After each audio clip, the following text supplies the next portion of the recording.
الحمد لله رب العالمين والصلاة والسلام على أشرف الأنبياء والمرسلين وعلى آله وأصحابه أجمعين ومن تبعهم بإحسان إلى يوم الدين. يا أيها الذين آمنوا اتقوا الله حق تقاته ولا تموتن إلا وأنتم مسلمون. يا أيها الناس اتقوا ربكم الذي خلقكم من نفس واحدة وخلق منها زوجها وبث منهما رجالا كثيرا ونساء واتقوا الله الذي تساءلون به والأرحام إن الله كان عليكم رقيبا. يا أيها الذين آمنوا اتقوا الله وقولوا قولا سديدا يصلح لكم أعمالكم ويغفر لكم ذنوبكم ومن يطع الله ورسوله فقد فاز فوزا عظيما. أما بعد فأعوذ بالله من الشيطان الرجيم. بسم الله الرحمن الرحيم. وكذلك أوحينا إليك روحا من أمرنا ما كنت تدري ما الكتاب ولا الإيمان ولكن جعلناه نورا نهدي به من نشاء من عبادنا وإنك لتهدي إلى صراط مستقيم. لائق صدر احترام صدر مجلس، اسٹیج اور سامعین میں بیٹھے ہوئے معزز علماء کرام، میرے اپنے بزرگوں، نوجوان بھائیوں اور پردہ نشین خواتین اسلام،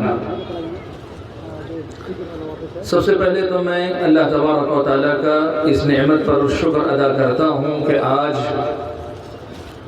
آپ کی اس علاقے میں آپ بھائیوں اور آپ بہنوں سے مخاطب ہونے کے لیے اللہ تعالیٰ نے مجھے یہاں پہنچایا اور یہ موقع عطا فرمایا ہے کہ کچھ باتیں جن سے ہماری اور آپ کی عملی زندگی، ایمانی زندگی کی اصلاح ہو سکے، ہم نیکی کی راہ میں ترقی کر سکیں، ایسی کچھ باتیں کہنے اور سننے کا موقع اللہ نے عنایت فرمایا ہے. دوسری بات میں کہنا چاہوں گا وہ یہ کہ شاید پوسٹر پر میرا نام دیکھ کر اور میری تقریر سے پہلے، شروعات سے پہلے جس طرح اسٹیج پر سے مختلف علماء کرام میرے نام کے ساتھ القاب کا ایک سلسلہ جوڑ رہے تھے، اس کو دیکھ کر کہیں ایسا نہ ہو کہ آپ لوگ واقعی معنوں میں غلط فہمی کا شکار ہو جائیں. پوسٹر میں پہلی مرتبہ زندگی میں ہم نے کبھی دیکھا لفظ علامہ ہمارے نام کے ساتھ جوڑا ہے، نعوذ باللہ من ذالک. اور دوسرے نمبر پر یہاں سے میں کہوں گا وہ آپ کی خوشگمانی ہے، یہ آپ کی محبت ہے ہم سے، یہ ہمارے بارے میں آپ کا حسن ظن ہے. ہم اس قابل نہیں ہیں، ہم آپ کے درمیان کے ایک فرد ہیں، آپ کے بھائی ہیں، آپ ہی کی طرح اسی جیسے مدرسے یا ایسے ہی مدرسوں سے پڑھ کر نکلے ہیں، اور جیسے اسٹیج پر دوسرے اہل علم بیٹھے ہیں ویسے ہی جہاں موقع ملتا ہے اللہ رسول کی بات سنانے کی کوشش کرتے ہیں. بات اللہ رسول کی بتانے والا ہر آدمی بڑا ہوتا ہے، اور جو بات دنیا داری کی کرے، ادھر ادھر کی کرے، بڑے القاب اسے کبھی بڑا نہیں بنا سکتے. اس لیے میں گزارش یہ کروں گا کہ میری گفتگو کو ان تمام الفاظ، القاب اور ساری باتوں سے الگ رکھ کر صرف ایک آپ کے بھائی کی گزارش، آپ کے اپنے ایک چھوٹے یا بڑے بھائی کی ایک درخواست سمجھ کر قبول کریں. مقصد بھی یہی ہے کہ یہ باتیں آپ کے لیے نئی نہیں ہوں گی، لیکن انشاءاللہ قرآن مجید میں اللہ نے فرمایا وَذَكِّرْ فَإِنَّ الذِّكْرَىٰ تَنفَعُ الْمُؤْمِنِينَ، کہ آپ یاد دہانی کروائیے کہ یاد دہانی مومنوں کو فائدہ پہنچاتی ہے. آپ اور ہم مومن ہیں، مسلمان ہیں. یہ یاد دہانی میرے اپنے لیے بھی ہے، آپ کے لیے بھی ہے کہ ہم اور آپ اس سے نصیحت حاصل کریں. حاضرین گرامی قدر، خطبہ مسنونہ کے بعد میں نے آپ حضرات اور خواتین کے سامنے ایک آیت کریمہ پڑھ کر سنائی. اس آیت میں اللہ تبارک و تعالیٰ نے قرآن مجید کو دو نام دیے ہیں، دو ناموں سے اللہ تعالیٰ نے قرآن مجید کا تذکرہ فرمایا ہے.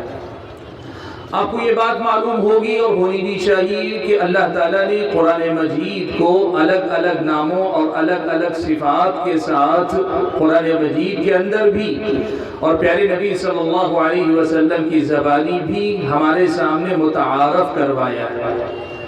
قرآن کا تعارف مختلف ناموں کے ذریعے اور مختلف صفات کے ذریعے اللہ تعالیٰ نے کروایا ہے۔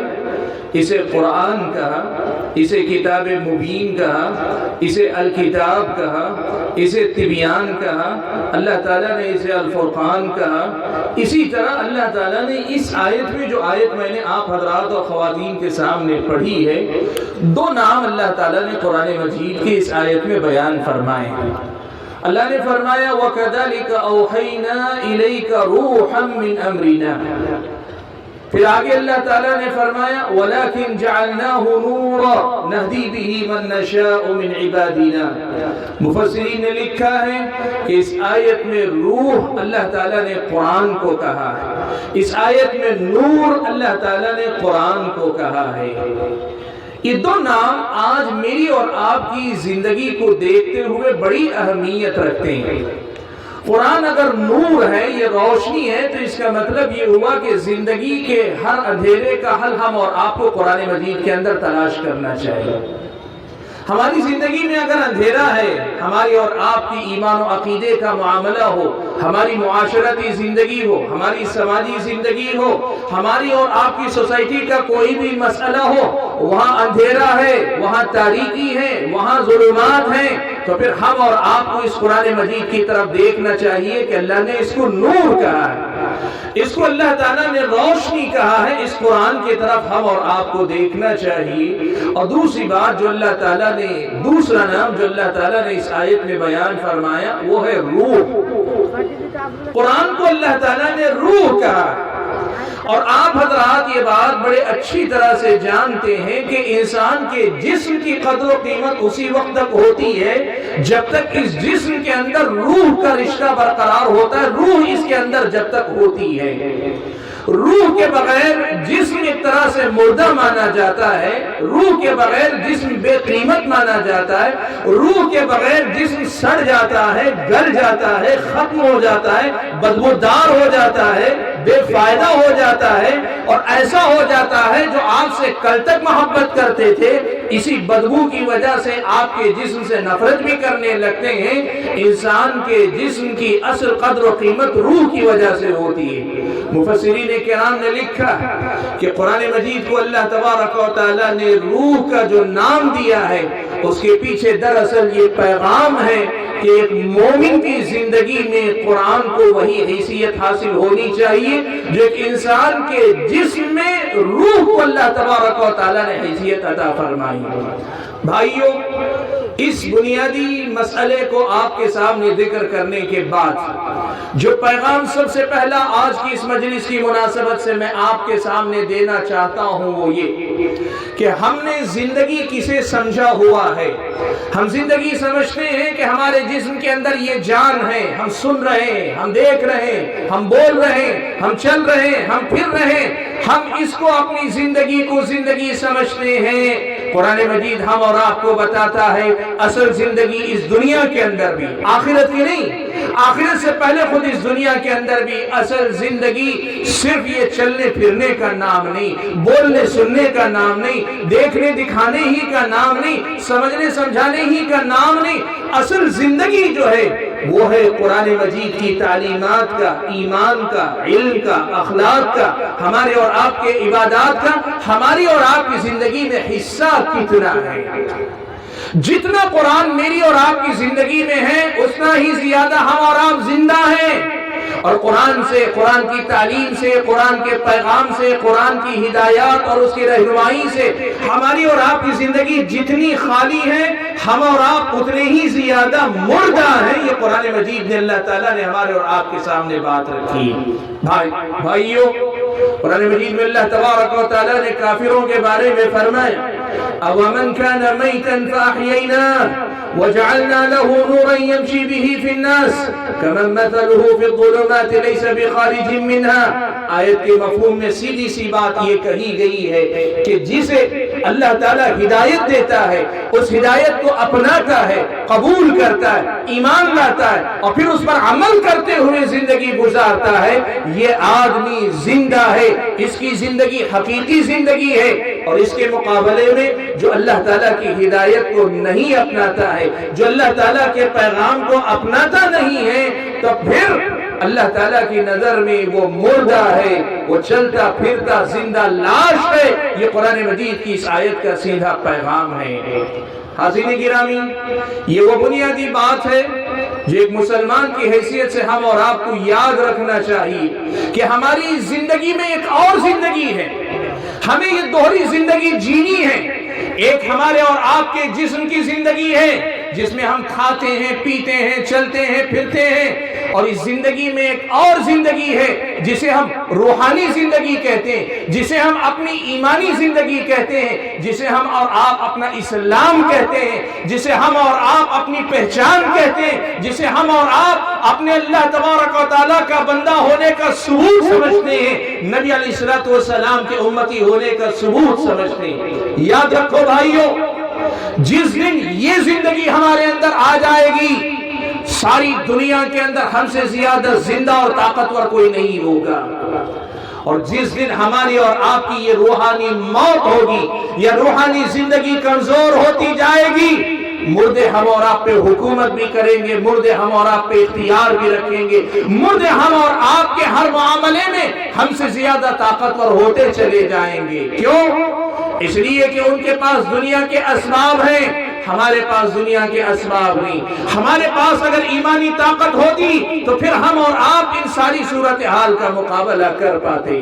بھائیو، اس پوری گفتگو کی روشنی میں اب تک کی جو پہلا پیغام دینا چاہتا ہوں وہ یہ کہ ہم نے اپنے آپ کو مسلمان کہا ہے، وقال اننی من المسلمین، میں مسلمان ہوں۔ تو اس کا مطلب یہ ہوا کہ میں یہ اپنی زبان سے کہہ رہا ہوں کہ یہاں نہیں، اس روئے زمین کے کسی بھی ملک کے اندر، کسی بھی علاقے کے اندر ایک کافر، ایک غیر مسلم، کسی بھی دیگر مذہب ماننے والا ہو، میرا عقیدہ اس کے عقیدے جیسا نہیں ہوگا۔ میں مسلمان ہوں، میری اپنی عبادتوں میں میرا شوق ہوگا، میں ویسی زندگی نہیں گزاروں گا عبادتوں سے غفلت، عبادتوں سے دوری، عبادتوں سے لا تعلقی، عبادتوں سے ہمارا رشتہ نہ ہو جیسے اور زندگی گزارتے ہیں۔ ان کی زندگی میں عبادت کے نام پر کچھ نہیں ہے، ہفتے میں ایک مرتبہ کسی مندر، کسی گردوارے، کسی چرچ میں حاضری کو وہ عبادت سمجھتے ہیں۔ میں مسلمان ہوں کا مطلب یہ ہے کہ میں ویسا نہیں ہوں، میری زندگی میں عبادتوں کا وہ مقام ہوگا کہ میں اپنی عبادتوں سے بتاؤں گا، دنیا کے سامنے نمونہ بنوں گا۔ وقال اننی من المسلمین،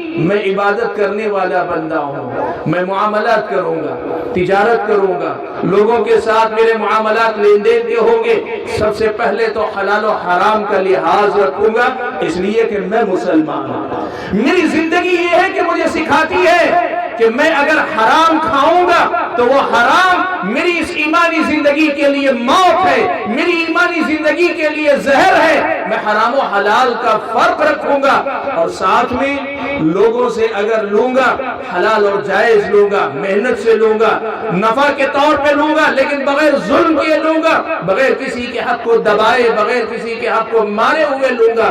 ہم معاملات کریں گے ایک دوسرے کو نفع پہنچانے کے لیے کریں گے۔ میں تاجر ہوں، آپ کا مال خریدوں گا، میں تاجر ہوں، آپ کا مال خریدنے کے بعد بازار میں بیچوں گا، لیتے ہوئے اپنے فائدے کے ساتھ آپ کا بھی فائدہ سوچوں گا، بیچتے ہوئے بھی میں اپنے فائدے کے ساتھ خریدار کا فائدہ سوچوں گا۔ یہ میں ہوں، میں مسلمان ہوں، میں ان دنیا والوں کی طرح نہیں ہوتا جو کہتے ہیں دنیا کو بیوقوف بناؤ لیکن اپنا فائدہ ضرور کرو۔ میں ایسی زندگی جینے والا مسلمان نہیں ہوں۔ بھائیو، ہم اور آپ اپنے آپ کو اننی من المسلمین، میں مسلمان ہوں، میں ایمانی زندگی جیتا ہوں، اگر ہم یہ مانتے ہیں تو پھر ہم اور آپ کو یہ دیکھنا پڑے گا میرے عادات و اطوار، میرے اخلاق کیسے ہیں۔ میری بات چیت کیسی ہے، میری زبان کیسی ہے، شریفوں والی زبان ہے کہ بازاری زبان ہے، میری زبان ایک مسلمان والی پاک زبان ہے یا پھر بازارو قسم کی زبان ہے. مجھے یہ دیکھنا پڑے گا کہ میری زبان سے کسی مسلمان کو تکلیف پہنچتی ہے کہ نہیں پہنچتی. اگر پہنچ رہی ہے تو پھر یہ مسلمانوں والی زبان نہیں ہو سکتی. المسلم من سلم المسلمون من لسانه ويده، کامل مسلمان وہ ہے جس کی زبان اور اس کے ہاتھ سے دوسرے مسلمان محفوظ رہے. یہ ایمانی زندگی جینے والے ہم اور آپ بنے. ہمارے اور آپ کے اخلاق و عادات کیا ہیں؟ ہم دنیا والوں کے خیر خواہ ہیں کہ نہیں ہیں؟ ہمارے دل میں دنیا والوں کے لیے کیا جذبہ ہے؟ ہم دنیا کا بھلا چاہتے ہیں یا دنیا کو لوٹنا، کھسوٹنا، بیوقوف بنانا، اپنا مفاد نکالنا، اپنا مطلب نکالنا؟ ہم کیا سوچ لے کر دنیا میں جیتے، یہ طے کرتا ہے کہ ہم کیسے مسلمان ہیں، کتنے مسلمان ہیں. حاضرین گرامی، اس قرآن کو اللہ تبارک و تعالیٰ نے روح کہا.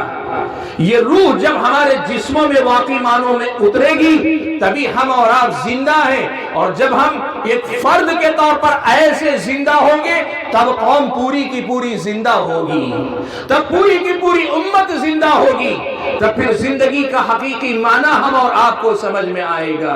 معاف کرنا، ہماری اور آپ کی زندگی میں ایک بہت بڑا المیہ یہ ہے کہ ہم نے ایمانی زندگی، روحانی زندگی، دینی زندگی، دین پسند بن کر زندگی جینے والی زندگی اور دین کی پابندی میں گزرنے والی زندگی کی قدر و قیمت کو نہیں پہچانا ہے. میں آپ کو یہ بات بتانا چاہتا ہوں بھائی، ایک بات یاد رکھو.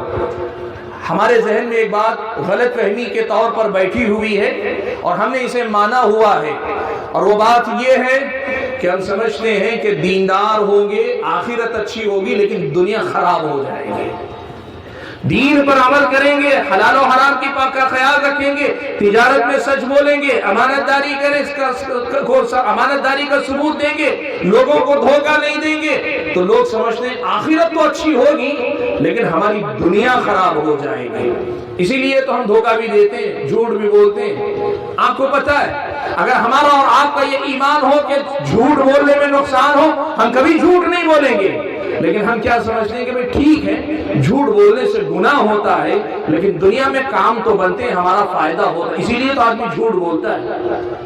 سچ بولنے میں فائدہ ہے، سچ بولنے میں آدمی کا نقصان نہیں ہے. اگر ایسی بات ہے تو پھر دنیا میں لوگ سچ بولنے سے ڈرتے کیوں ہیں؟ زمانے والے صداقت کا دم تو بھرتے ہیں مگر یہ سچ ہے کہ سچ بولنے سے ڈرتے ہیں.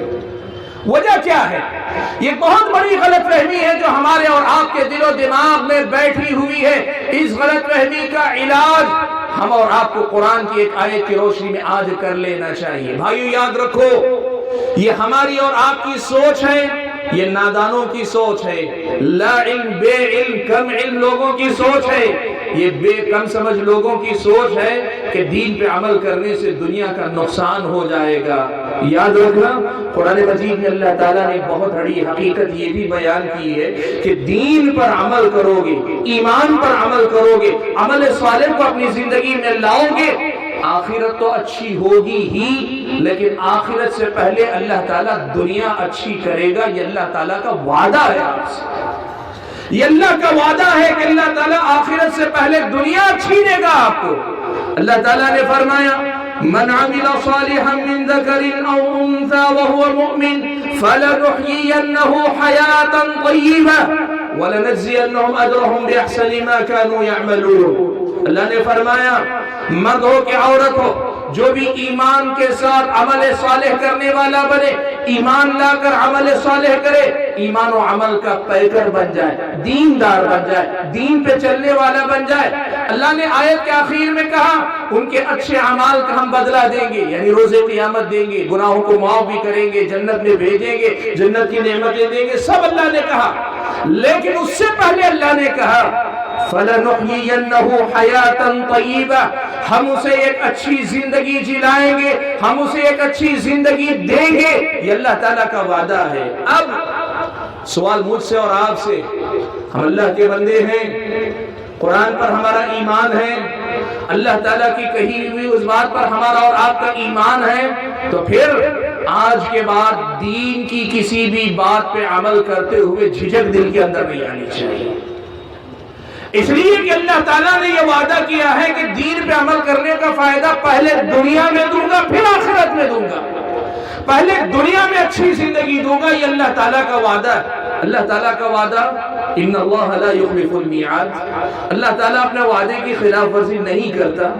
اللہ تبارک و تعالیٰ کا وعدہ سچا ہے، پکا ہے۔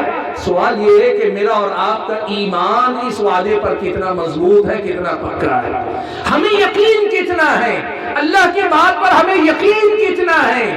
ہم کمزور وعدے کرتے وعدے توڑتے توڑتے اس قدر کمزور ایمان والے ہو گئے کہ ہم نے اللہ کے وعدے کو بھی کہیں نہ کہیں شاید دنیا والوں کے وعدے جیسا سمجھ لیا ہے۔ حاضرین گرامی، یہ اللہ تعالیٰ کا وعدہ ہے کہ اس دنیا کو اللہ تعالیٰ اچھا کرے گا۔ بھائیو، سوال یہ ہے کہ ایسی حقیقی ایمانی زندگی کب اور کیسے ملتی ہے؟ دو اہم باتیں میں آپ کے سامنے رکھ کر اپنی بات کو سمیٹ لیتا ہوں، ختم کر لیتا ہوں۔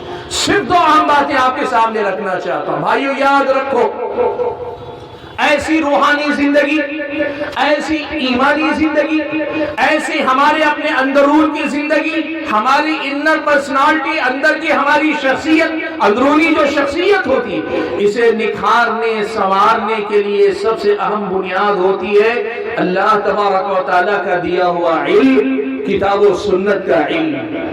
یاد رکھنا، ہمیں کتاب و سنت کے علم کی ضرورت ہے، ہر مسلمان کو ضرورت ہے۔ آپ اور میں سب سے پہلے اپنی زندگی کے ایک مقصد ہے، ایک مقصد ہماری زندگی کا ہے کہ اللہ نے ہم اور آپ کو اپنی بندگی کے لیے پیدا کیا۔ اس مقصد کو جاننے سمجھنے کے لیے ہمیں علم کی ضرورت ہے۔ کتاب و سنت کی تعلیمات کا علم اتنا ہمارے پاس ہونا چاہیے جس سے ہمیں پتہ چلے کہ ہماری اور آپ کی زندگی کا مقصد کیا ہے۔ نمبر دو، مقصد معلوم ہو گیا، اس مقصد کو پورا کرنے کا راستہ اور طریقہ کیا ہے، یہ جاننے کے لیے بھی ہم اور آپ کے پاس علم کی ضرورت ہے۔